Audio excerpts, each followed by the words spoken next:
And welcome back, everybody, to another episode of Benched with Bubba, episode 710, coming at you on a Thursday afternoon. Hope you all had a happy new year here as we're at January 2nd.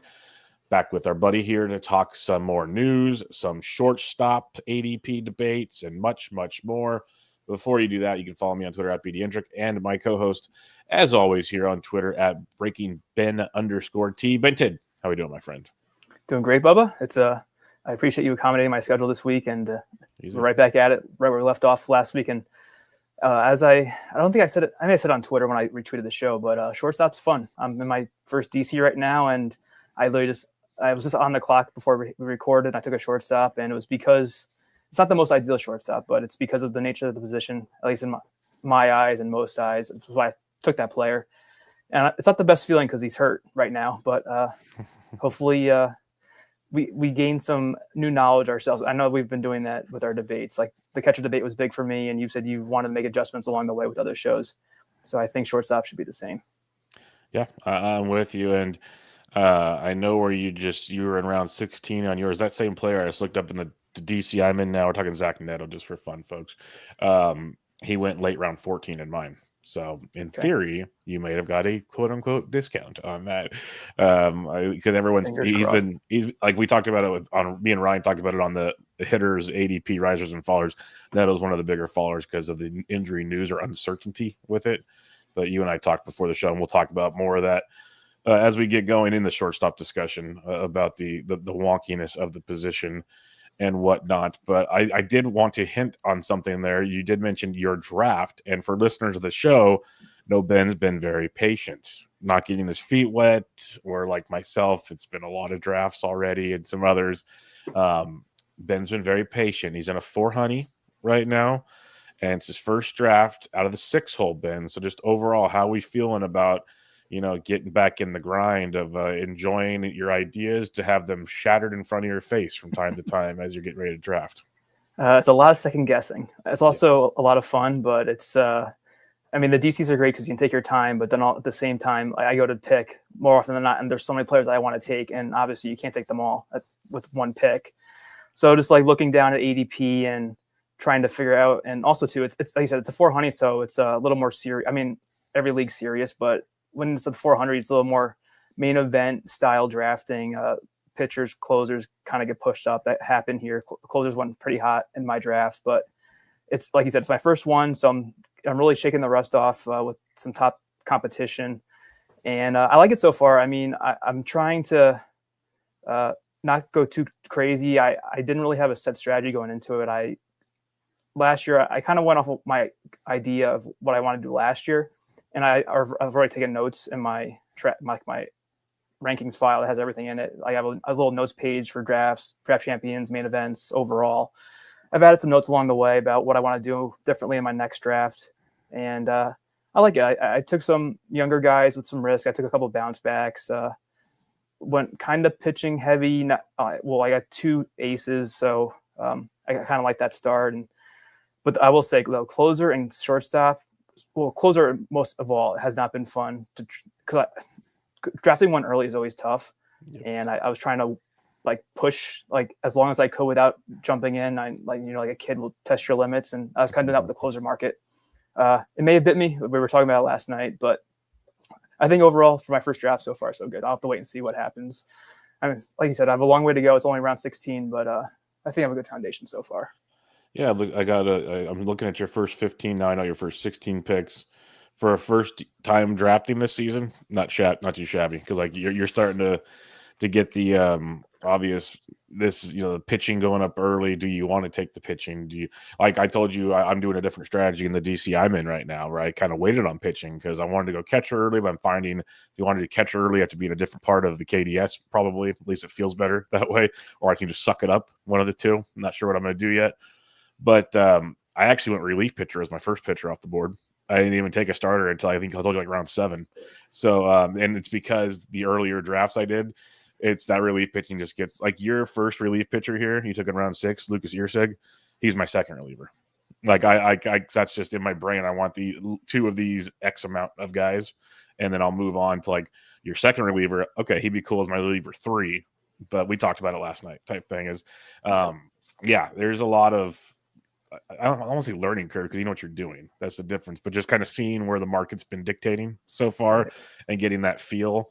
That's why we do a lot of the DCs. It's you got a little bit, you got cash behind it, so there's some like, legitness to it. It's not a mock draft. You have to play it out. You have to set your lineups, all that kind of stuff. But it also gives you a good idea of like how things go, and obviously things will change from January to March, but you'll have the rough draft on how things will play out. So it's always fun. Besides the shortstop being top heavy, but goes pretty darn early, as we've talked about many times. Anything else standing out to you? Like I said, you said relief pitchers. You said shortstops. Like you got a catcher, you got Bangaliers. Big fan of that. You got a deal of Randy Rosarena on the bounce back season. That's huge. Is there something else you've noticed, maybe positionally or just in general, from this early draft? Well, catcher was tough. I kind of played chicken with my Yu Darvish pick. I was between going with the starter versus a catcher, and of course on the way back. But I kind of foresaw, because I was looking at the teams on the beginning of the turn, like what they had closer wise, catcher wise, and they definitely had more closers than catchers. But I still wanted, I don't know, like I was okay. So the two catchers I passed up on for Darvish were Keibert Ruiz and Austin Wells. The only one I was really considering was Keibert because I wanted the better average. And I really like Wells, but I'd rather have a little more stable foundation and average before taking him. And this team didn't have that. So it was more Ruiz versus Darvish. And Ruiz went after I took – actually, no, this was the Justin Martinez pick. Excuse me. So it was my second closer. And I feel like Martinez was like the last relatively has the role right now closer on the board. I sent you the list of other names. So catcher's been tricky. I definitely want to try to go a little bit earlier than Langoliers in the next one, but I think I definitely want to bite the bullet. Because when you do like when you track your projections like I do in draft, and I think you said as when we recorded that you're using Ryan's tracker for your own team. Yep. It really affects how your projected target or your projected team totals looks if you take two early closers, if you take even two early catchers, it really makes your team look worse. But I treat the DC more of a standalone league because it's so hard to, I think, the challenge for the overall consistently in the DC. I don't know how Rob DiPietro does it, and even Weimer. They're great at drafting these, but you're like kind of playing that league thing, and that's when if you do a standalone league, I think getting those top catchers and closers means more because it's held within the league, and you're taking that away from your competitors, so it changes the landscape for those stats and those positions a lot more. But yeah, I think I want to go a little more hitter. So I took Junior Caminero in the 7th, and I think I would rather go a pitcher there in the next draft because slotting an early closer up kind of pushes back hitting for me, I think, in the strategy. Because I had started out with 4 hitters and 3 pitchers. One was a Lucas Ursay, like you mentioned, a closer. I think I'd rather go 3 hitters, 4 pitchers total in my next draft. Because I mean, I like Caminero a lot. I think he's fairly priced at that point. But just I like Steele as my SP3, especially when I have Logan Gilbert and Cole Reagans as my 1 and 2. Yeah. But I don't think I can get Gilbert and Reagans again. Like I was talking to Lucas Beery, and he was pretty impressed that I got Reagans where I did. And he was the easiest pick in the 4th round, Cole Reagans. It was the back end of the 4th too. 4th round Reagans pretty darn good. Yeah, so I definitely like the start. It's just like as I go farther into the draft, like I like a lot of hitters in the early 200s, but I took up 2 pitchers at that point, Martinez and Darvish. So I kind of missed out on a bunch of solid outfielders, but I mean, I can adjust that in my next draft. I can go a little pitcher heavier sooner and hopefully need outfielders or bats at that point. But like you said, that's why you do multiple of these if you can afford it. Try different strategies for when March comes along, and hopefully I don't just like draft and forget everything I've learned. I can kind of retain some lessons learned for the next one. I'm pretty sure you won't. As you said, you take notes and you kind of have a process. That's why you waited so long to get prepped before this process instead of me just throwing things at the wall and see if they stick. And now the more I talk about 2025 with you and others, I start getting game plans in play that I'm executing now that feel different and maybe better potentially. We shall see. But another thing you mentioned there, and we'll move on to news after this, though, is you mentioned you treat the DCs just like a standalone, and that makes a ton of sense for 2 reasons. You're playing the 4 honeys, so it's a lot better to win those leagues or even place in those leagues compared to the overall. But even in the 150s, like I love it. Like 2 years ago when I had a really good NFBC year, I think I won 3 DCs. That's $1,000 a league for a 150 entry. There's not a whole lot of NFBC formats where you can pay $150, get paid out like that. That just doesn't work very often because so much more goes to overalls and different competitions and so on and so forth. So I like the idea of that's why I always think if I can just, win a couple of I usually do 6 or 7 DCs. If I could win 2 of those, I'm pumped, because then you easily made your money back and some. If you can do 2 in place and a couple others, you're doing great. The concept of just focusing on the league while you draft, because again, we've talked about it on this show. I talked about it with other guests, is my brain somehow has just not been built yet to focus on the overall while I draft. It just doesn't work for me. I'm so focused on building a team that can contend in my league that I don't look the other direction type thing. So I get it. All right, let's talk some recent news here. Not as much as we talked about last week. Kind of a quiet with the holidays. I think people took a little breather to enjoy themselves. But Corbin Burnes did not. He signed with the Arizona Diamondbacks. This was a surprise to some, but Burnes, he lives in the area, so he wants to keep his family there. But he likes that. They offered him more money than a couple teams do. That helps. He has an opt-out after a couple years. That doesn't matter for our purposes here. But Burnes is heading to the desert. We've all talked about the little bits of decline. Still a very effective real-life pitcher in theory, but not so much fantasy. So what's your thoughts on Burnes in Arizona? I think it's a good spot for him. It didn't adjust, or didn't make me adjust him in my rankings at all. I left him right where I had him. Still a top 10 pitcher, I think, for me, but I think he might be 10 in my pitching rankings for starters. But the one thing, though, that I noticed, and others may have too, is that the rotation is kind of uncertain now in Arizona. Rusty Resource has going with the 6-man because they have Montgomery still. Merrill Kelly's back. They have Gallen, Erod, and Brandon Pfaadt. I guess the logical thing would be a trade. Yes. I mean, with what they're paying Montgomery, you can't have him be a reliever. And he has a too good of a track record too. Last year was just a fluke, I think. So just what happens with their rotation, I think, is the biggest takeaway from the signing. I'm sure a trade's going to happen. Now that New Year has passed and it's been kind of slow since Christmas, hopefully we get some more signings for everyone else is still there around. And I would expect the Diamondbacks to make a trade at some point before the spring starts. And I mean, they can't really trade Kelly away. I think he's the worst of their starters right now. But I don't know. Maybe Montgomery goes somewhere and he becomes a little more appealing. I still think I think Montgomery is kind of like the odd man out, but he's got to start somewhere. So I don't know. Just interesting to see what happens with that. Yeah, I'm with you. I tweeted that out immediately. I said if I'm a team needing pitching, I'd trade Montgomery for whatever little bit they want, because there's no love lost in that team right now when it comes to Jordan Montgomery, the ownership.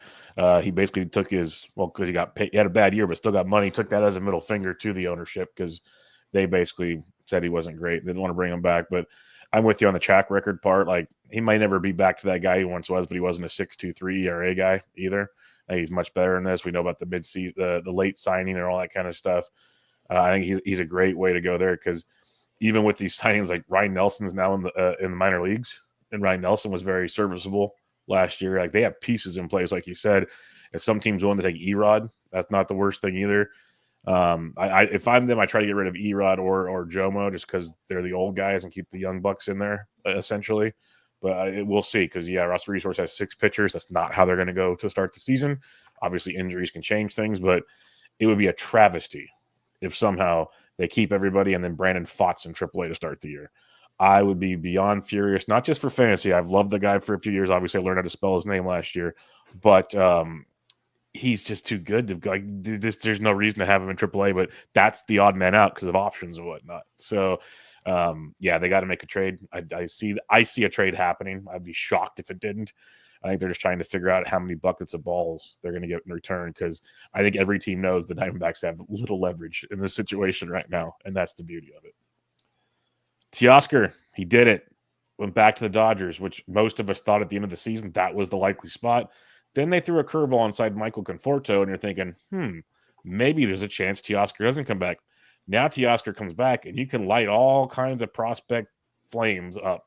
Just shares of Pages and Rushing and even Outman if you liked him. See ya is the way I look at it right now. This is not good in those regards. Well, I mean, I think I may have mentioned it before with someone else. Actually, well, yeah, because Tommy Edman could play the infield and he could kick out Gavin Lux. So if Lux struggles, then maybe one of those outfielders does get a shot, like Pages or Outman or someone else. But it comes down to Lux, I think, because right now Edman's the center fielder and left and right are pretty solidified with Conforto and Teoscar. And I actually just took Teoscar in the well, I didn't just take him, but he was one of my early picks in my DC that I'm doing. Him going back to the Dodgers kind of just solidified him as a top 7-round pick for me. I think I got him in the 60s, and it's I think we discussed Teoscar on a show at some point. I forget why, Probably. but one of the only concerns I really had was the K rate in the past with him, and he hits the ball so hard though, it kind of overcomes it. And I think this is great for Teoscar. He should get close. He actually didn't hit 100 RBIs last year. He got 99, but I think him hitting fourth for the Dodgers should get him right back to that total. I wouldn't be surprised if he eclipses 100. He'll steal some bags for you at 12 last year, 30 plus homers, and the average is 272, so it doesn't really hurt you there. The projection's a little low, 257. He's been above that the last 5 years, Teoscar, and the one time he came close was in Seattle, where it's hard to hit.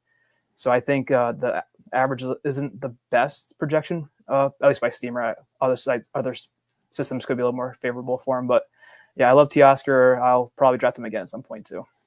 Yeah, Teoscar's awesome. I know we primarily talk like redraft and stuff here, but I do a lot of underdog. I sit there like in Friday night in the Discord. We were drafting together, a bunch of us, and we just have fun with it. I love it, and I've been getting sniped on Teoscar every freaking time. I've been so angry. I don't think I have one Teoscar share so far, and I have them always queued up, and it just goes to poop every time. So yeah, I love Teoscar. Last year we got a great discount on him because people didn't know where he was going to go and everything, but this year, I think most of us were all kind of thinking, okay, he's like, why wouldn't he go to LA? Like he even said it, like, I think Baltimore offered him 2 years. He always wanted 3. Dodgers said, screw it, we'll give you 3. It was an easy decision at that point. And I'm happy for him. Like, he's a heck of a ball player. It just makes the Pages thing a bummer. I'm hoping you're right, because it feels like Lux has had his chance and it just hasn't worked yet. Maybe they're going to give him one more run, but yeah, Mookie could easily move to second. Edmund goes to short. Game on. Everyone's happy. My Edmund share I just drafted now has shortstop eligibility, which would be outstanding after what you said to start the show about shortstop. We all win, Ben. We all win. For sure. But, things usually don't go in a perfect world like that. I just hope it does, because I think Pages long run better hitter than Gavin Lux. I'd be willing to make bets on that right now. And regardless of the Teoscar part of this, doesn't change much for fantasy. Just makes him really good. This one's fun because Gleyber Torres quite well. You've looked at him and dealt with him on the TV for 162 games a year for a long time, or at least tried to play that many games. Goes to Detroit. And Ben, there aren't many places a player can go to and go, man, that actually hurts his fantasy value. This is one. I'm like sitting there and now they're saying Bregman potentially. I'm like, no, please don't. Like, you guys are ruining. Bregman is literally a pull Crawford box guy. The last place he needs to go is Detroit. Well, we're talking Gleyber Torres here. What's your thoughts on this one? Because it shifts around the infield, but it also just affects him a lot to me.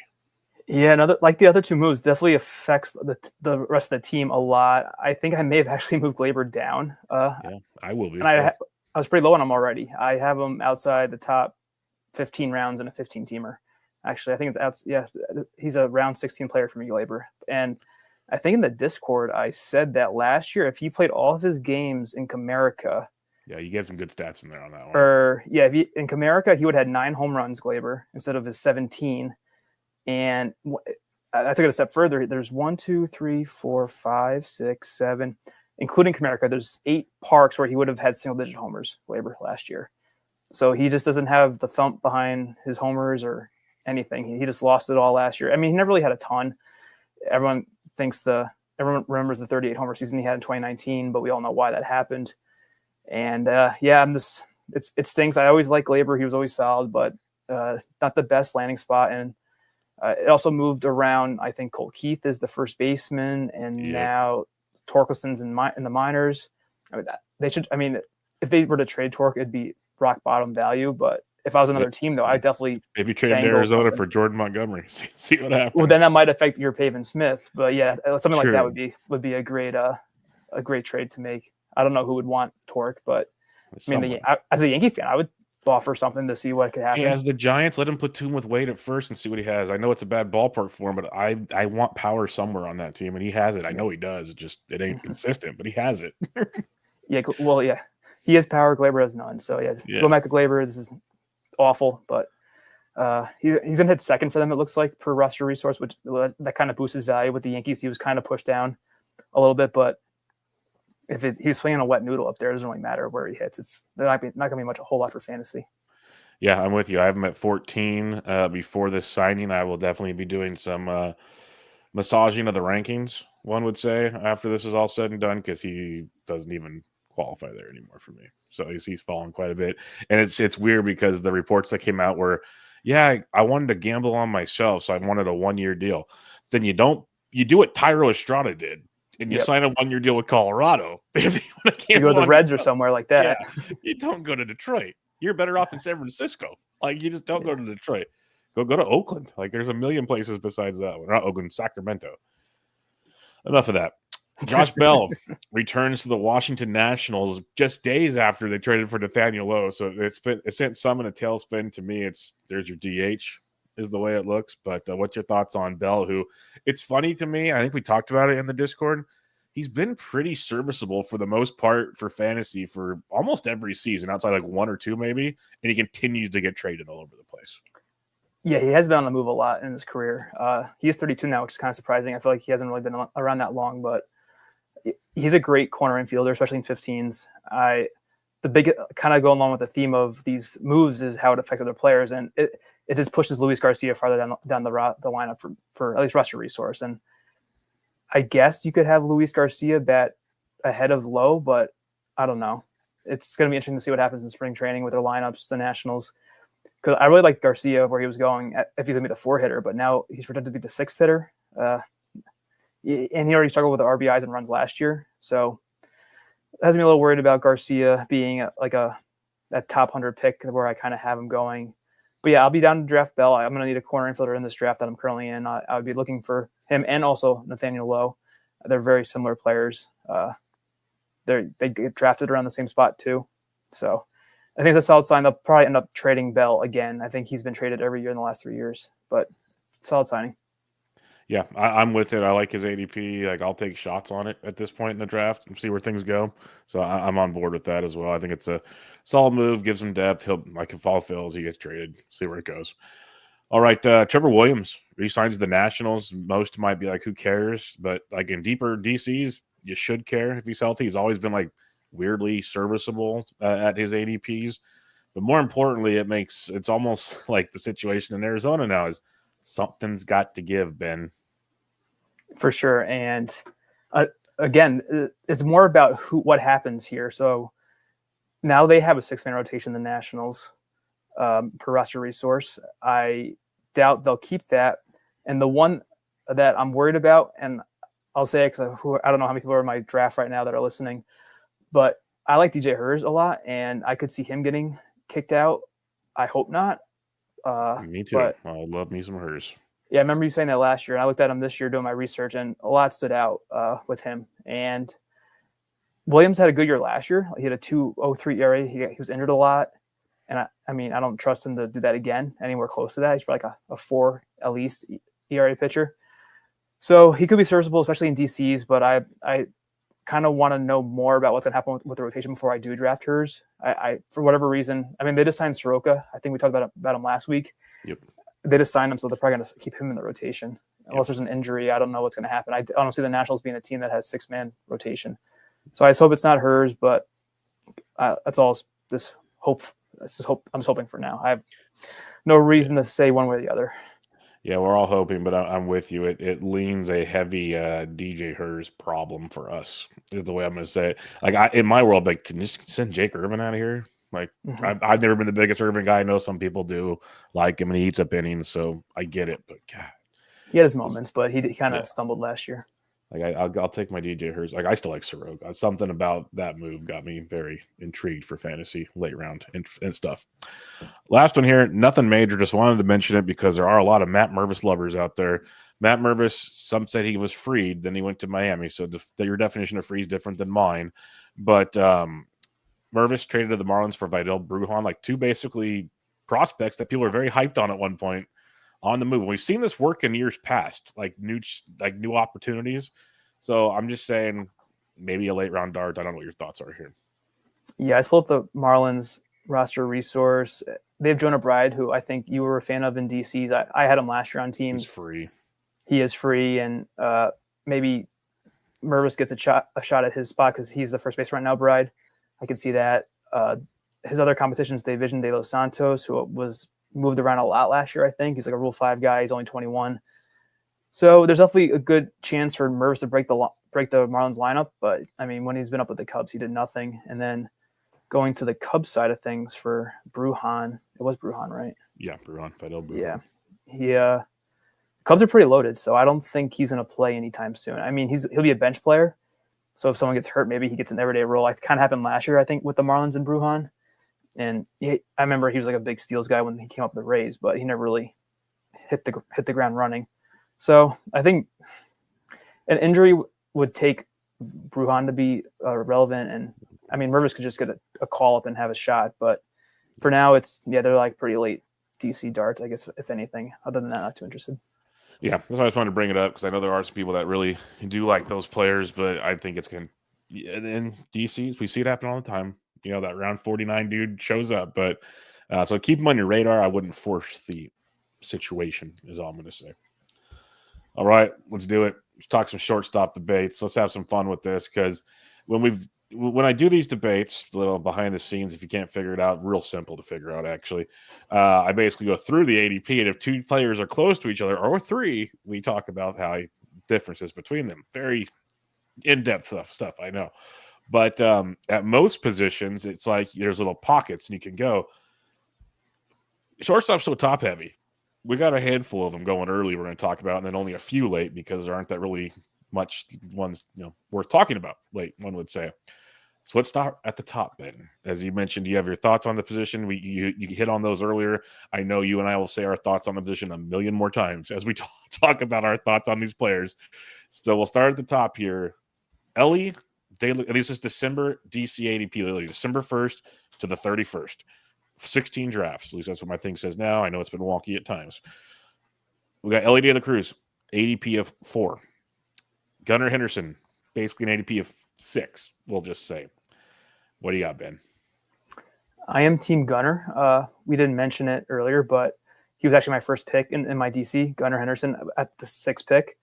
I would have taken Gunnar over Elly as well if he had been there. I like Gunnar's more well-rounded profile than Elly's. It's you're getting all the steals with Elly, but I think I mentioned at this one point before, Elly hurts your average if you take him in the first round. In the vacuum, he's not going to be below league average, but compared to the other first rounders, Elly's average is not going to help you compared to what your opponents are drafting in that first round. And it's like, even with me taking Gunnar in this DC, I've still been very mindful of my average because you mentioned I had Shea Langoliers. Okay, you're gonna have a pick most likely that's gonna have a poor average, and if you kind of get too many of those guys, it's gonna add up quickly, and you're gonna be in a little bit of an average hole. And I think with Gunnar, he's like a 270, 280 bet. The only thing that really is bad in his profile of the things that I looked at primarily is the ground ball, fly ball rate, a little more ground ball heavy, but Elly is right there with him in terms of the percentages. So it's just they have the same ground ball tendencies. But Gunnar strikes out like 9% fewer of the time. And I just like Gunnar. He's going to probably hit leadoff. I mean, Elly's going to hit the top of the order too. I'd just rather take the 115 runs, 30 homers, hopefully 20 steals from Gunnar with a better average than Elly.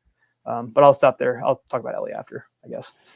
Well, I'm pretty much on the same page with you. Like Gunnar, I missed out on him last year. Discussed that many times. Blew that one, but basically you're having a guy that's got 30 home runs in back-to-back, like 28 or more since his rookie year. That's pretty good. Steals him to 21. We'll see if that sticks after 10 the first time. But you mentioned the runs scored. Everything increased while his batting average dropped and his walk rate went up almost 2%. Like batting average 3.5% drop. I mean K percentage, sorry, 3.5% drop. Walk percentage basically a 2% rise. He was just great across the board. 23 years old. Like, there's so many things to like. He's a 5-category monster is what it could be. And it's like we used to say with Bobby Witt, and some still do. Maybe we haven't seen it all yet. Like, because he's still so young. I think we're towards the top here, but like he could consistently do this for a while is the cool part. So I'm with you on this. I'll take Gunnar. And a lot of it is just the basic fact, which I've mentioned a million times on all of my shows. I'm a very safe drafter, especially in the early rounds. Like my Elly, like all I'm going to say with Elly, and I'll let you give all the stats on him if you want. I think Elly's amazing. I think he's an elite talent. I think he's a high-risk talent. I think he could win you a league. He could also lose you a league in the first round. And that is such volatility in round one, which terrifies me. But I understand the pros and the cons. And I'm never going to tell someone not to draft Elly, but if it's my choice, I'm taking Gunnar Henderson here. So what's your thoughts on Elly? Well, yeah, it's a lot of like the plate skills. He had over a 30% K rate last year, Elly. His overall contact was 67.9%, which was pretty awful. His zone contact was only 79%. So he misses so often. His swing and strike rate, though, is only 13.8. There are worse numbers than that, but he takes a lot of pitches. He had a pretty high CSW against him. And, yeah, it's just like he had some – I remember it was kind of like one of those one of Toby's, like, Vlad Guerrero crusades. I kind of had one with Elly last year. He had the huge April, then he had a terrible May. I was like, hey, where's everyone talking about Elly now? He was kind of up and down. And what was that? And then he came back. Yeah, I got some crap on Twitter for it, of course, because I was trying to have a little fun, and people are like, everyone's Elly De La Cruz's cousin out there. But I mean, like he almost had 70 steals. I get it, so it's awesome. You just gotta. It's also like he's not a rabbit, but if you don't want to overdraft steals, because if Elly gets hurt, then you're losing a massive chunk of steals from your team's total, because otherwise you have to overdraft to make sure for that scenario if he does get hurt. I mean, you're probably not going to do it too much, but it could happen. If someone's like unsure about his, I mean, you're not going to draft extra steals in case someone gets hurt, but if he does get hurt, it's going to really lopside your team's profiles, and it's going to be hard to replace all those steals in one player. And like the K rate, it really comes down to the average for me. He had a 359 BABIP, Elly, and he's fast enough to hold that, but to ask for that consistently, it's kind of asking a lot, I think. And he's still young too. He's only 22 last year. Elly kind of the same boat as Gunnar, but this Gunnar's profile is a lot more safer to me in the first round. It's a lot safer. And then there's something you mentioned with the stolen bases, and yeah, he gave you 70 steals. That's outstanding, but it's like the double-edged sword, like you mentioned. If you're counting on the 70 so you don't get steals elsewhere in your draft, and Elly somehow gets hurt, unfortunately, you're screwed. At the same time, if you keep doing like a balanced steals approach the rest of your draft to go with your Elly steals, you have way too many, and now you're hurting the batting average with. It doesn't matter how you only need to win the category by 1, not by 7. Like it's just, and again, this is nothing against Elly, but it's just building the team in my mind. Something sounds similar to Ben's opinion. I know Ryan shares a similar opinion, but there's some very, very smart people that love Elly De La Cruz. So that's what I'm saying. I'm not going to tell you not to draft the guy, but it's just there's so much volatility in when it comes to Elly that makes it quite tricky. So yeah, I'm with you. I'll take the Gunnar side of it and just keep building the teams the way I build teams. And hey, maybe that's why I don't win overalls. Who knows? But I don't think that's the answer. I'm just kind of throwing that out there for fun. But you did mention you kind of got some flack last year, and I know other guys did, because I think it's either Drew Forte or Gills. They did a show with me last year, and one of them said it on the show. Might have been Gills, but they said Elly De La Cruz versus Francisco Lindor looked really bad month 1. Got a lot better if you're on the team Lindor after that. So see what you're saying. So that was a fun one on Twitter. And our next debate involves my buddy, Mr. Francisco Lindor. He's coming in with an ADP of 17, while Trea Turner has an ADP of 25. It is like an 8-point gap. But to me, Ben, like I love Lindor. I also think Turner might not be 8 picks different than Lindor. Depends on how you want to break things down. So I'm curious your thoughts on this, because Turner's a guy I didn't really like the idea of a first round pick lately, but a late second round pick is pretty enticing with this man. He is. Lindor's got the first half of the first round or second round ADP versus Trea Turner's back end. I am team Lindor on this one. I'll talk about him for now. He has that 33 potential that Trea used to have, and Trea had the injury with his hamstring, so that kind of concerns me a little bit. But Lindor's always been underrated, even by projections. I was big on drafting him last year. I didn't get him on enough teams as I would have liked Lindor. I am on a couple, and it paid off. I even reached on him in the main event ahead of ADP, and he still returned that value, so no harm there. Underlying numbers look great for Lindor. He had a 13%. Let me make sure I'm the right guy. Okay, he had 13% barrel rate, 47.4% hard hit. His XBA was 287, so he got unlucky in terms of his average. I know he was below that. His X-slug was 539, which was even better than Gunnar's and Mookie's. Was 100 points better than Elly's. Lindor crushed it last year. The only thing that has me concerned with Lindor is the back, because he kind of was fine that last year. He is over 30 now. He plays a ton. He never really misses time. And the average, it's not like Elly. Lindor is probably going to beat Elly in average, but it's not the best because his projection, let me try to pull it up real quickly for Lindor. He is projected, at least on Steamer, to 257. But they're always the projection is always down Lindor, especially Steamer.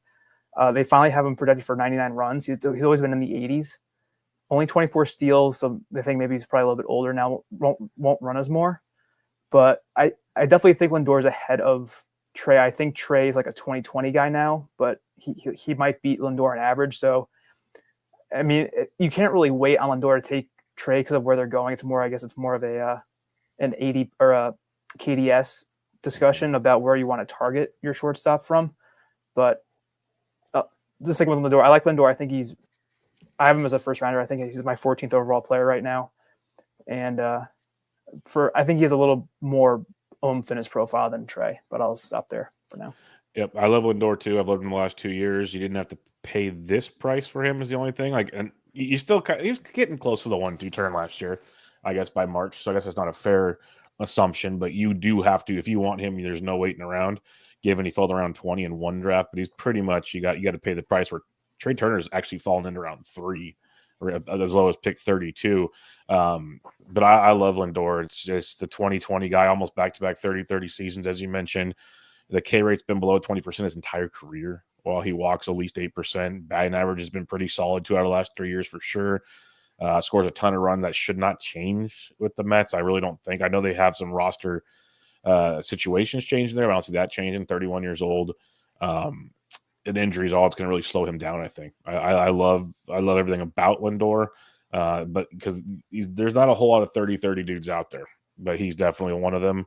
So I definitely have him ahead of Trea Turner, but I think it's an interesting discussion because outside of injuries recently, Trea was close to this guy. I don't think he was ever a 30-30 guy. Like, I don't know if he'd ever really get that consistency in the power department. He has gotten 28 before, though. He had 26 2 years ago. And we saw 30 steals in each of those 2 seasons. So he's gotten pretty darn close to 30-30. Trea's just a better batting average guy. That's kind of where it comes down to me is how do you want to build your team? Like, at least consistently, maybe Lindor could be this guy, but we've seen Trea hit over 300. We've seen him hit over 290 at least 280 pretty regularly. We haven't seen Lindor do that in a while. So it's a matter of, does Trea get healthy and could he put up the 25 home runs and 25 steals without a 290 average? And, he's going to score a ton of runs too. And if that's the case, I think the discussion is extremely close between the two. And that's why, as much as I love Lindor, you're playing chicken going, okay, I'm going to pass on Lindor and hopefully get Trea. But it's an interesting situation that even if you mentioned KDS, if now you're not in the back end of round 2, but somehow you're like in the middle of round 2, you can take him quote unquote early, but still get a Trea and not get a Lindor type thing. It's just, these are the discussions that are interesting because shortstop's so top heavy. You need to be aggressive, I think, at the position. And that's why I think moving Trea up a bit to be closer to Lindor makes a little bit of sense. Yeah, Trea also had another big month last year. This time it was July. I think it was like August in 2023 for him. His StatCast is not very good. Trea Turner's by far his best. Slider is XBA at 77th percentile. His barrel rate was 40th percentile. His hard hit was 52nd percentile. xWOBA was 51st percentile. So he's just kind of blah across the board, except for the sprint speed. So despite having the hamstring injury, he still had 96th percentile sprint speed. He kind of stole a little bit when he came back. Trea had 3 steals in July, 1 in August, 5 in September. So the 5 September is good. He did get caught 3 times though, which is kind of concerning maybe. Yeah. I like in my current DCI, I would have considered taking Trea in the 3rd round if he went back around to me. I took a pitcher set in the 2nd. So I'm in on him at that price for sure. Maybe I have him a little bit closer to the 2nd or to the actual turn than like middle of the 2nd round, like his ADP is suggesting. But for me, I have Lindor significantly higher than Trea at that point. And it's just, I think, like you mentioned, the 30-30 from Lindor, I think Lindor can do that again. I don't think Trea can do 30-30 again. And that's fair. I think it's the definite reasons why Trea is going behind him. It's just one of those that I guess at least makes. I just want to bring the conversation, and maybe Trea can go a little higher in the discussion. Now the real story is, if you want the best catcher in baseball, you're not getting Trea. So that's your real problem, is where the ADP lies there. That's your debate, folks. Do you want the best catcher in the world, or do you want Trea Turner? That's your Bubba brought up a catcher on the Shortstop Debate show. Yes, you're welcome. The show is official now. We can actually start the show now that this has taken place. Only 40 minutes in. A little late for you. I'm surprised. I mentioned Langoliers earlier, talking about your Oh, team. yeah, that's right. You did point out my catcher pick. I didn't mention all your players, but I made sure I mentioned that one. Don't think there wasn't a little script involved. Oh, yeah, there. I missed that. Good point. All right, next debate we have here. It's a fun one. Oneil Cruz is a 7th shortstop off the board, ADP of about 42. You got Corey Seager, the 8th shortstop off the board. It's 42.19, 42.38. They're basically the same ADP between Oneil Cruz and Corey Seager. We said the argument many times. Seager, awesome batting average, power, no speed, gets injured. Oneil Cruz, it seemed like he was injured a lot, but he still played 146 games last year and put up a 2020 season. Like, his overall stat line really impresses me the more I've dug in on him this offseason, where I kind of ignored it. So what's your thoughts on this Oneil Cruz, Corey Seager situation? Because to me, it's pretty easy, but obviously based on ADP, not so much. I do have Cruz ahead of Seager. You probably could have included Abrams too. He's only 5 picks behind Seager. I could have. You can throw him in there if you want. Yeah. Well, so I have a Cruz, Abrams, Seager. I guess it's because of Seager's injury history, and then the fact he doesn't steal as a middle infielder. I'm not trying to necessarily prioritize steals in the beginning, but you have to consider, okay, if you're not getting steals from a middle infield position, you have to make sure you get them somewhere else. And Corey hurts there, even though he's been like a 2nd-round pick in the past. It's just he had like multiple sports hernia injuries last year, I think. And so I'll stick with Cruz a little bit more.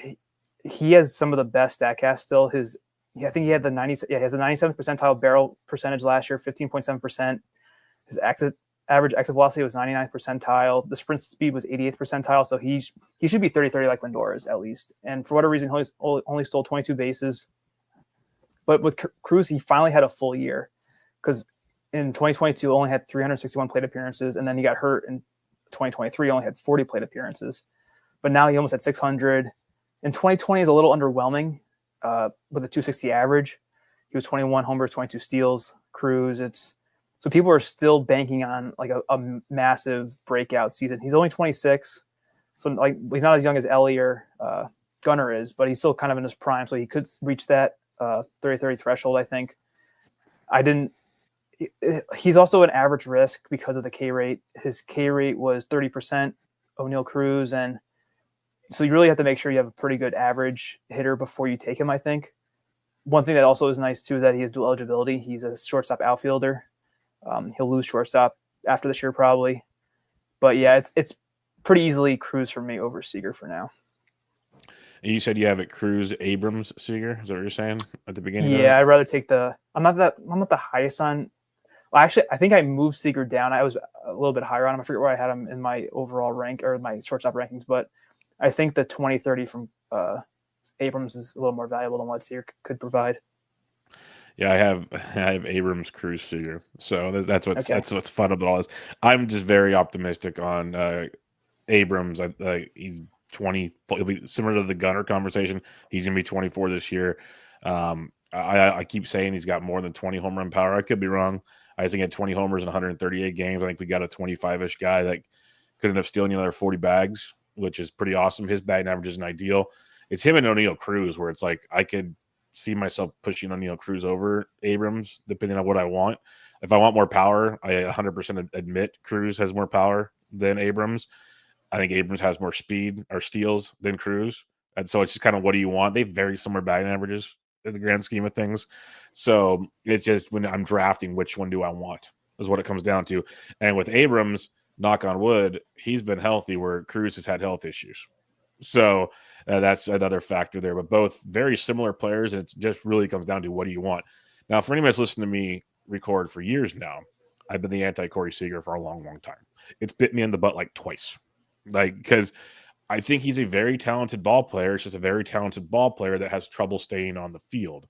And even in a shortened season, he'll still hit like 33 home runs, which is awesome. Hits for a great average. So you can do the whole replacement value conversation. I get all that. That's totally cool. But for me, I'm just going to pass on that. And if I miss out on it, I miss out on it. But it sounds bad because you can obviously get steals at any position in baseball. Not as much a catcher, but you can. But there's something about it, Ben, with all the other options at shortstop that give you 20-plus steals, taking a 0 at shortstop and steals, it feels like it.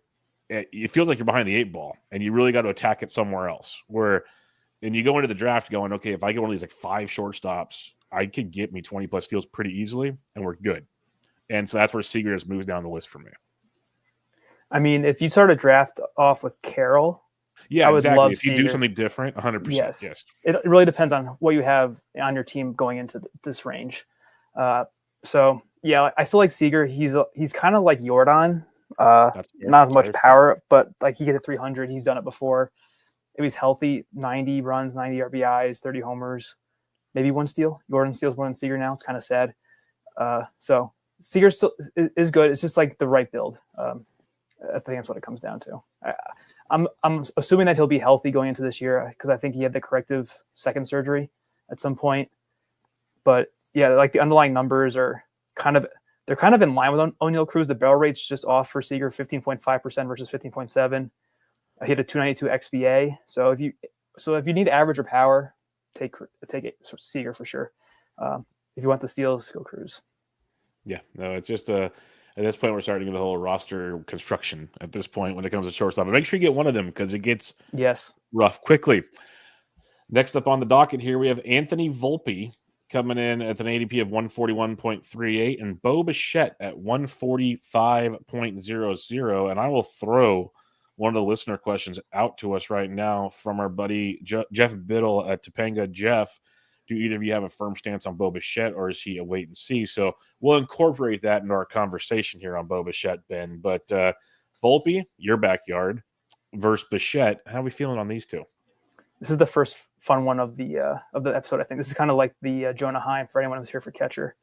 I have Bichette as my shortstop 11, so 107th overall in my overall rankings. I have Volpe as shortstop 18, 171. I'm 13 I'm 14 with Volpe and 18th with Bichette. Oh, this is awesome. Yeah, there we go.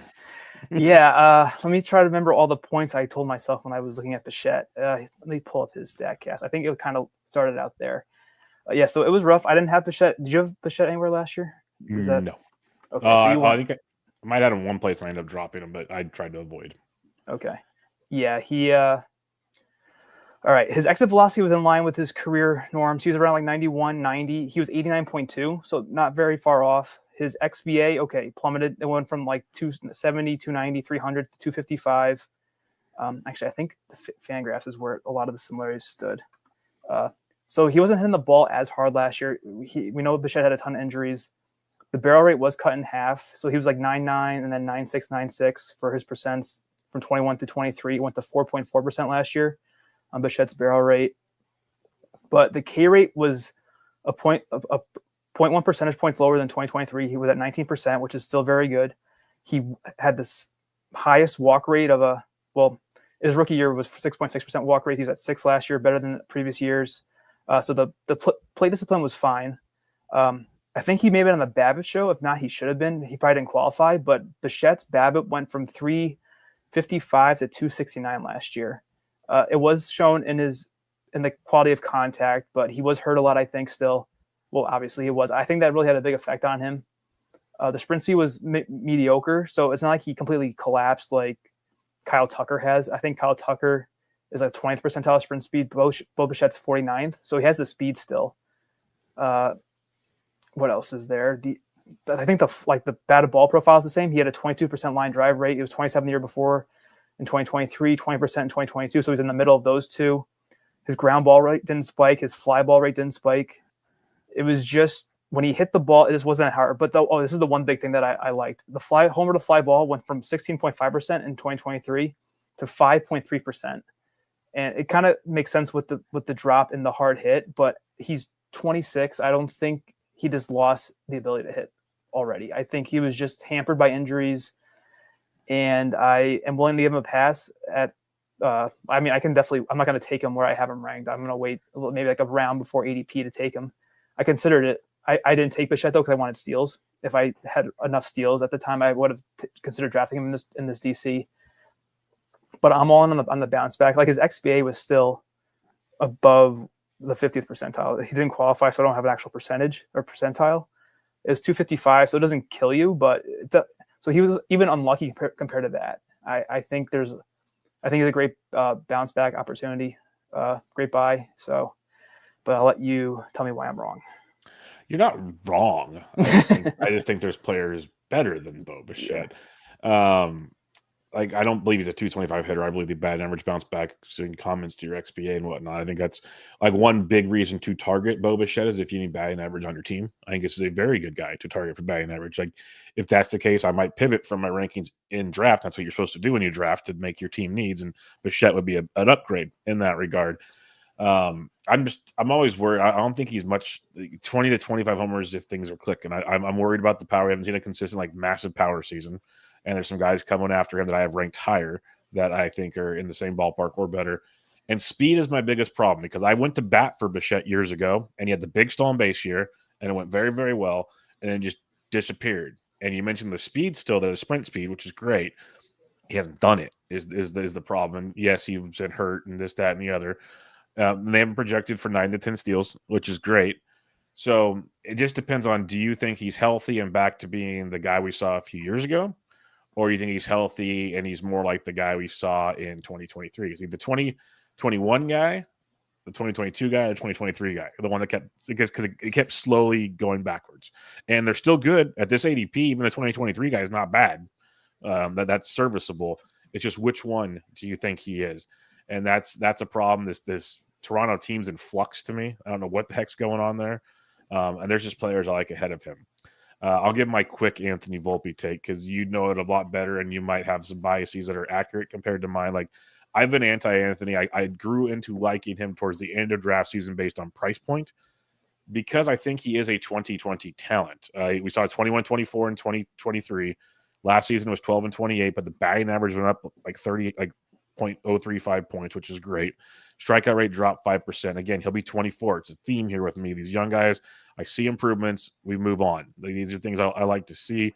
He's projected for 18 and 29 with a 241 average. So opposite of Bichette, batting average isn't going to be there with Volpe. I'd be shocked if it really ever becomes a elite batting average guy. But from guys we just talked about with Oneil Cruz, Cruz has more power, but I think stolen bases are similar. Like CJ Abrams, like he's the light version of them is the way I look at it. And so the way I build my team, I'll take Anthony Volpe. And if for some reason they do the smart thing in New York and lead him off in front of that powerful lineup, now we're talking easily over 100 runs scored. And who knows what else happens, maybe better pitches to hit, so on and so forth. So I'm looking for Volpe to kind of take another step in that team because he's been kind of buried in that lineup for a couple of years for good reasons. I think they move him to the top. And at age 24, his third season, I like the growth potential with Volpe. Yes, there is growth potential for sure because of his age and how much playing time he's had. But I don't think a 288 career on-base hitter should be batting leadoff for the Yankees right now. That's fair. And that's what Volpe has in his 2 full seasons. So I know one thing that he wanted to do last year, Volpe, was cut down on the strikeouts. He did that. He went from a 27.8% K percentage in 2023 all the way down to 22.6. So he cut it by over 5 percentage points. That's great. But unfortunately, at the same time, he lost his power. His barrel rate more than halved. It went from 9% in 2023 to 3.9% last year. So that tells me that he either has to just swing as hard as he can and hopes that he hits the ball to have any power, or if he's going to try to make contact, he has no punch. I think he's got to figure out what he wants to be. He's got to walk more. That'll help his steals, but with it, like I said, a sub 300 on base percentage, you can't have him hitting leadoff ahead of Judge and Bellinger and Jazz and all those, and even Goldschmidt. Now you need someone to get on base. I mean, maybe Cody would be the leadoff hitter. I don't know who else would necessarily be their leadoff hitter right now. Maybe Jazz hits leadoff, but he's not a big walk guy. No. So Volpe has like the traditional speedster leadoff hitter mentality or the profile. His XBA for his career has been 236. It was 233 in 2023, 238 last year. So he's like a worse Andres Jimenez, a worse Bryson Stott, I think. Because I trust them to hit for a higher average right now at this point in their career. He only had 19 barrels, to put another way. Like, he had a sub 4% barrel rate, 19 barrels last year. So I think a home run per barrel, we know how that goes. Not what we want to see. Yeah, you need him to be you need him to be like TJ Friedel and have 22 homers and 19 barrels. So yeah, I mean, I am biased, but I guess in the negative way. I do like having a young shortstop on my team as a Yankee fan. It's just that he hasn't. 140 is still kind of where he was going last year. I don't think he justified returning. I mean, he did have 90 runs, but it's because he hit leadoff so often. And if they can figure out who else can hit leadoff for them instead, I think Volpe's hitting 8th or 9th again, like he did at points last year. So I just rather have a better average for my shortstop, and just, I don't know. I probably won't draft him. I said I'm ranked like 2 rounds behind him. So, I mean, if he does benefit, or if he does improve, it'll benefit my Yankees. But other than that, though, I don't think I'm going to draft him too often. Yeah, I don't have many shares of either one of these, so it works for me. Yeah. A couple more debates here. We have Xavier Edwards coming in at 163, Jeremy Pena at 167. Who you liking here? Because this one actually is pretty easy for me. Oh yeah, it's Pena, no doubt about it. I'm pretty low on Xavier. I'm 21st overall, which is like number 210 for me. I have Pena ahead of Volpe, actually. I have Pena as my 16th shortstop. Once I started looking more, I'm like, I could see that argument. Let's put it that way. Yeah, I mean, Pena had 20 steals last year, and he's a better hitter. Yep. And so Roster Resource has Pena hitting 6. I think he's more of a 2-hitter.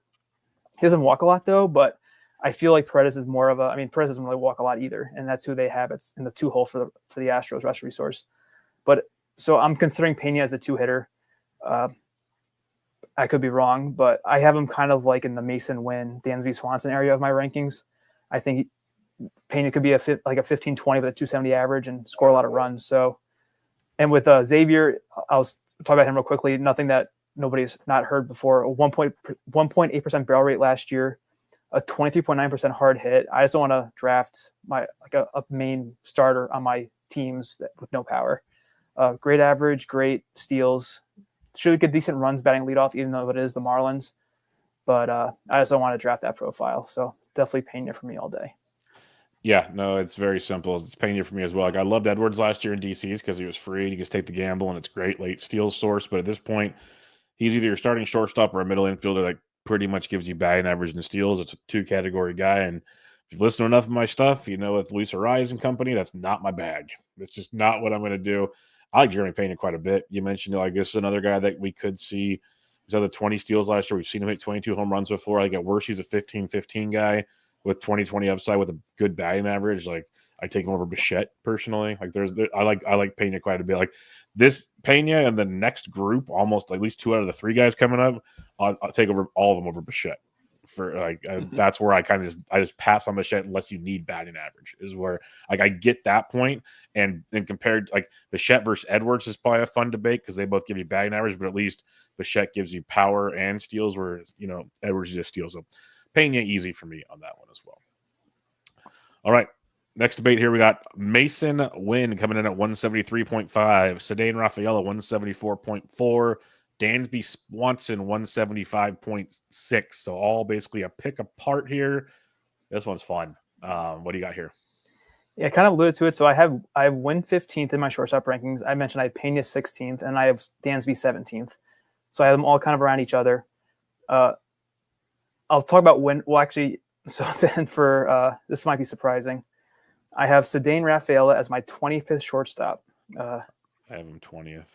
Yeah, okay, so you're kind of with me. I was very surprised to see him getting drafted this highly. He kind of fell in my DC, which I was fine with. I thought that should happen. But for now, I'll talk about Wynn. So I know you love Mason Wynn. I was big on him last year as a post-300 pick middle infielder or even a bench piece.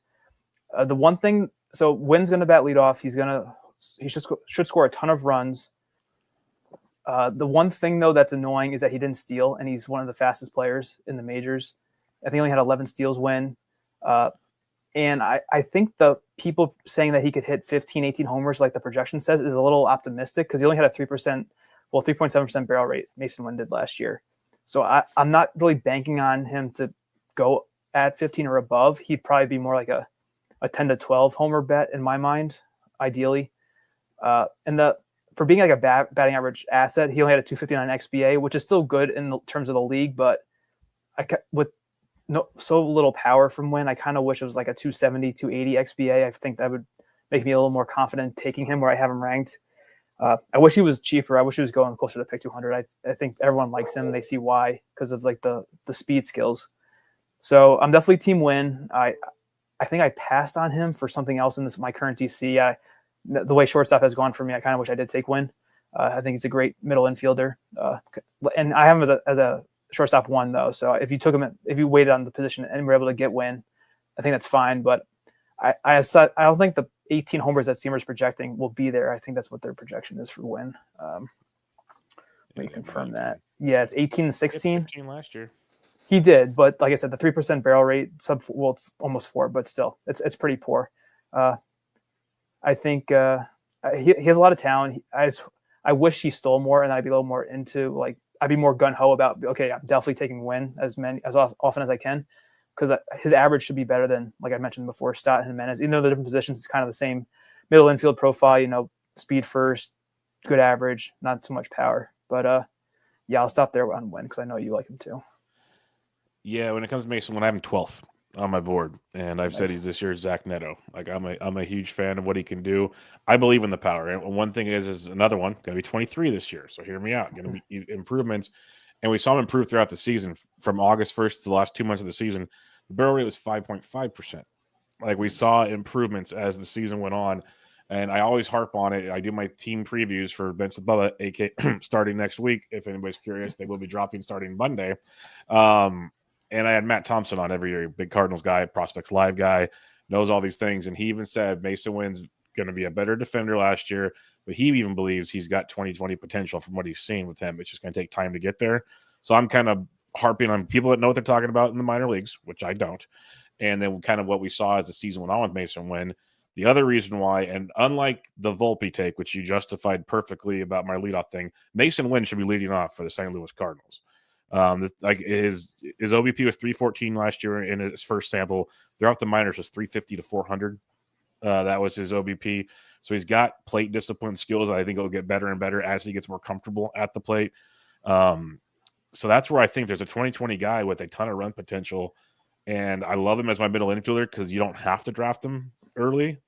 But I'd have no problem if for some reason you play chicken at shortstop and you want Mason Wynn as your shortstop 1 later. I'm 100% on board with that as well. I love Mason Wynn, and I'm expecting a big season here. And as long as the Cardinals don't Cardinals things up and make him the leadoff guy, we'll be good. Yeah, I think he's pretty safe there. That's why I'm a big fan of Wynn. I just I have to take a little bit more of, I guess, a leap of faith that he's going to improve on those numbers that I was citing. So yeah, yep. And so next I have Dansby. He had a kind of up and down year. I remember he started out very slow, but then he caught fire in the second half, I think. Yeah, he hit 261 in August, 303 in September, 7 homers total, and 12 total steals. He kind of jumped on the Cubs steal bandwagon once they all started running. So that was good to see. He's just like a boring, safe accumulator. He's going to hopefully get closer to 80 RBIs. He was only at 63 last year. Dansby, he hit that in runs, though. He had like 82 runs, I think. It looks like 82 runs, 16 homers, 19 steals. So he could definitely challenge 2020 just with a little bit lower average.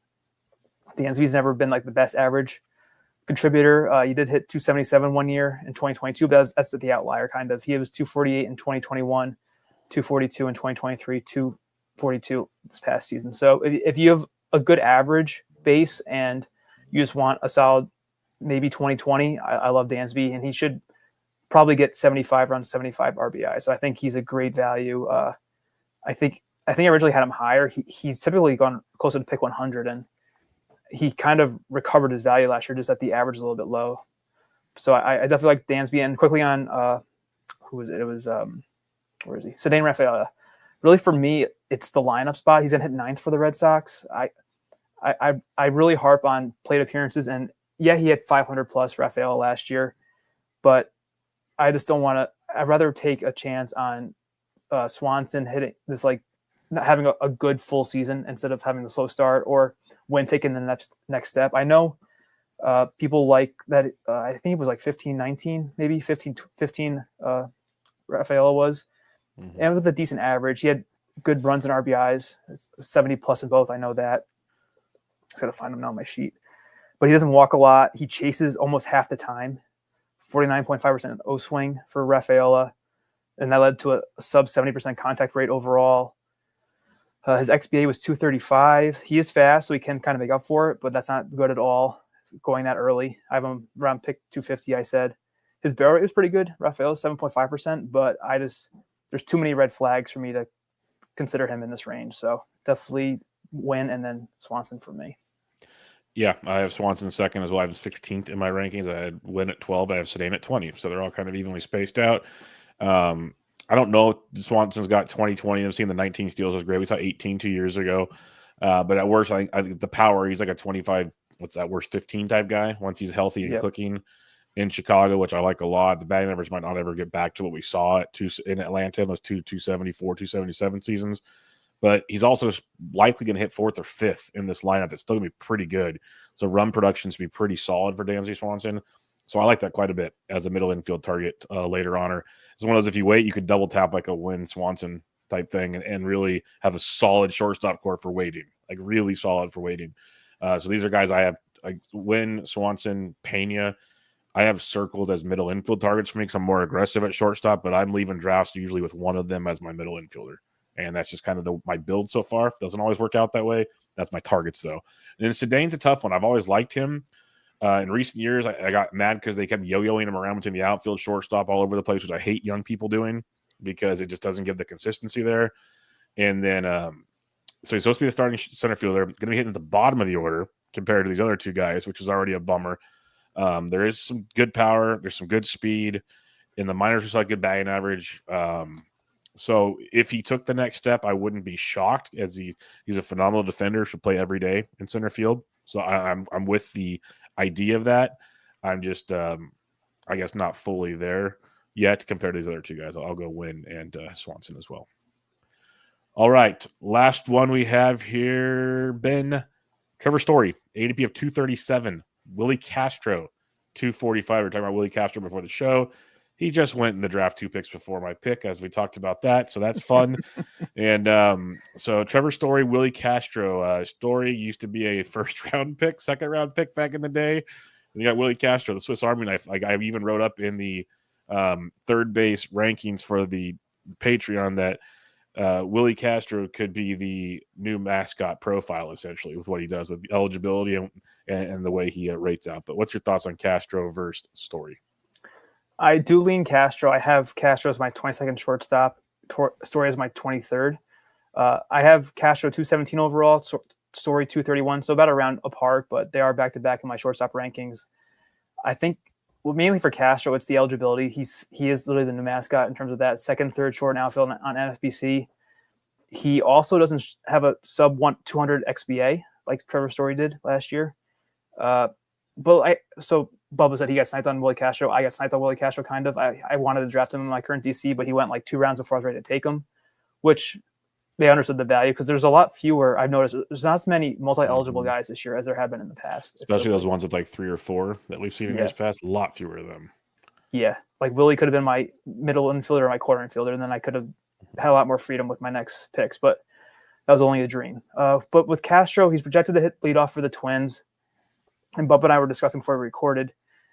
Like, yeah, that's how it looks right now, but he's the DH for the Twins on roster resource. So if they get a power hitter, like, I mean, even Edward Julian could DH for them. And I mean, he's kind of disappointed in his brief major league career. But I mean, and also, Kurloff retired. So he was always kind of battling for the first base, DH, outfield spots. But Willie's flexibility will probably keep him in the lineup more often than not. I just don't know if he's going to hit leadoff all the time. And that's kind of what I'm banking at with this ranking because he doesn't have the most power yet. He was 12 homers, 14 steals last year, Willie was. And he had stolen 30 the year before and a lot less playing time, many fewer plate appearances. He was over 600 this past season. So hopefully you would like to think that he can maintain the double-digit homers and then get back to stealing 30. And at this price, it's a great pick, especially with all those eligibilities. And he's hitting leadoff. But I didn't want to draft him where he was taken because I'm not confident that he'll have that lineup position all year round. But I do like him though. I think he's a great target in this range for anything that you may need. And then the story real quickly, if you need like a 2020 profile with no floor to the average, take him. It's like he had a O swing of 40% last year, which is very bad. His hard hit was only 29.5%. He did steal a lot when he came back, Story, so that was encouraging. But he hasn't been able to hit the ball last couple seasons, and he's always hurt now. So he's probably more of a fab pick, I think, than a DC pick, because at least in fab you can always drop him if he's out again for a long time. It's just tough with the average and then the injury history to rely on him as a middle infielder at this spot. But shortstop's so bad, like I said, I took Neto over Story. And Neto may not even start the year, but it's tough. It is. Castro, I have 24. Story, I have 25. So I have them right next to each other. I love the flexibility of Castro, as you mentioned, the potential of him to lead off. And if he does, we talked about the if part with Minnesota there, but if he does, like, that's a ton of runs. And there's that in the chat. Adam mentions Brooks Lee. I agree, but Castro goes everywhere. We say this every season. He used to go super late because didn't have a spot, but we knew he'd play 140 plus games due to injuries. That's not going to change. They still have Buxton. They still have Royce Lewis. They still have Carlos Correa. Really, Castro's going to play unless he's the one that gets hurt. That's pretty much what's going to take place. So that bumps me for him. When it comes to Trevor Story, like, I'm a fan, but man, every time I dig into his profile, the batting average just keeps getting murky. He did hit 255 in 106 plate appearances last year, which gives me a little hope, like, because that gets you back closer to what you need with Trevor Story. Because then he stole 6 bases, which I thought was really nice. A couple home runs. Like, I'm optimistic, but the strikeout rate's just been horrific. It's one of those guys, though, I don't mind taking chances on, especially in fab, like you mentioned, but even in DCs. If, like, you're aggressive and getting a third shortstop even or something, I'm cool taking a chance on a Story, because if he can get healthy, what's to say he doesn't have another, like, one more good? He's only going to be 32. To me, that's not, like, super old, obviously, because I am old, but he's old in baseball terms, but he's going to be the starting shortstop in where he's second or short. They have it all over the place. Should be shortstop, though, in Boston. And there's the Green Monster will be beneficial. There's speed. Like, I see an upside with Trevor Story. I see the concern, whereas Castro can play everywhere. So I have Castro over him, but it's 24-25. And Castro is the quote-unquote safer play. Story, definitely some volatility there. So we started with volatility with Elly. We end with Story. Full circle, folks. All right, got a couple listener questions. Take a quick one here from Uncle Ted. Are you all avoiding Tovar? I think we talked about him recently, but what's your thoughts on Tovar real quick? No, I have him 129th overall. Where does that rank in compared to DC ADP? He is 125, so I'm in line. No, I would take Tovar. It's just that he has one of the worst underlying profiles you'll see. He's buoyed by cores. Is that the proper term? Without cores, it'd be a lot uglier for Tovar. I just wish he stole more last year. It's kind of weird that he stopped stealing when he's pretty fast. But awful walk rate, awful K rate, not the best barrel rate, but he gets it done. Yep, needs to steal a lot more is the grand scheme of it. All right, and I'm not really in, like, if there's other guys we've talked about, I'd rather take over him if I can. Todd Whitestone says, hey, Bubba, see if you and Ben can discuss the pros and cons of Cedeno Rafaela. We did. Mason Wynn and Jeremy Pena. Funny you mentioned that one. They're all going at around 170 to 175 ADP. We got you. Just rewind about 10 minutes. It's all yours. Yep. All right, and the last one I have here for you, B-Rad Brennan says, Lindor was just taken ahead of Mookie Betts in the DC that just started, and I don't think that is wrong. What are your thoughts on that one, Ben? He said it was Lindor over Betts, right? Yep, Lindor over Mookie. I wouldn't do that. I definitely have. I mean, Betts was so tough for me to rank. I was debating him versus Elly as my shortstop 3. I have it Betts 3, Elly 4. With Betts, it was concerning because a lot of his power metrics declined last year compared to the previous seasons. He is 32 now. I mean, the XBA was still awesome. The plate discipline was still awesome. Mookie's a lot slower now. He's 31st percentile sprint speed. 1916 was a big drop last year. He missed some time, but not a whole lot of time. Only scored 75 runs. The average was still good at 289. I still think Mookie, though, if he comes back healthy, I forget what he injured last year, but I know he missed time with an injury. He could be like 30-15 with a 290 average and with 120 runs and 90 RBIs, maybe 115 runs, 90 RBIs, and that's better than Lindor, primarily because of the average. I think Mookie's going to hit for a much better average, and he's going to have dual eligibility. So definitely have Mookie ahead of Lindor. So it's kind of surprising that did happen. I'm sure it's probably the only spot it has happened, but that's what I think it's definitely Mookie over Lindor. I have had such an incredibly difficult time drafting Mookie Betts every time when I see their players going around him, and I know how good he can be. Ryan has lectured me on it many times. I get it. It's just I don't see the ceiling with him anymore that you can get with other guys going around him. We talked Lindor 30-30. I don't think Betts has 30-30 in him. That's just the reality of the situation. And so I don't hate the move. I just don't think you'll ever see it again, like you said, Ben. Like someone is still going to take Betts in the top 10 picks, probably more often than not. At worst, the top 15. Betts will be gone in the first round in a majority of drafts. That's how it's going to go. So I'm with you. I don't think it's wrong. I don't do overall rankings. I just do positional. I'd probably take Lindor over Betts if rubber met road.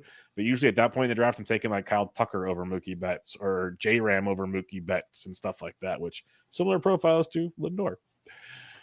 All right, I'm going to wrap it up there, Ben. Any final thoughts as we move on to third base next go-around? I might flip-flop Elly and Mookie in my overall rankings now after this little discussion. Yes, that's why I love doing this stuff. It's fun. Yeah, it wasn't part of the outline, but it was a good question. I'll still have Mookie ahead of Lindor, but yeah, I'll probably take Elly over Mookie.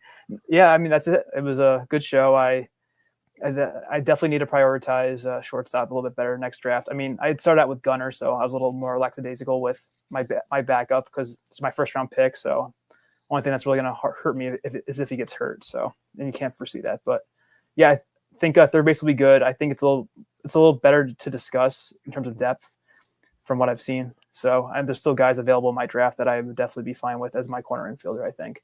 So, yep. But that's for next week, though. That's for next week. It's much more, well, I wouldn't say cut and dry is ever the right word, but it definitely works for sure. All right, we're going to wrap it up right there. Make sure y'all follow Ben on Twitter at BreakingBen_T. I'm at BDentric. We'll be back with you guys next week with some third base talk. And like I mentioned, our team previews will start on Monday, AL East. And moving on from there, we're going to try to keep it divisional, but schedules are schedules, and we'll bounce around there. But for the most part, we're starting next week and moving on from there. So, again, follow Ben, follow me. This was Bench with Bubba, episode 710. Catch y'all next time.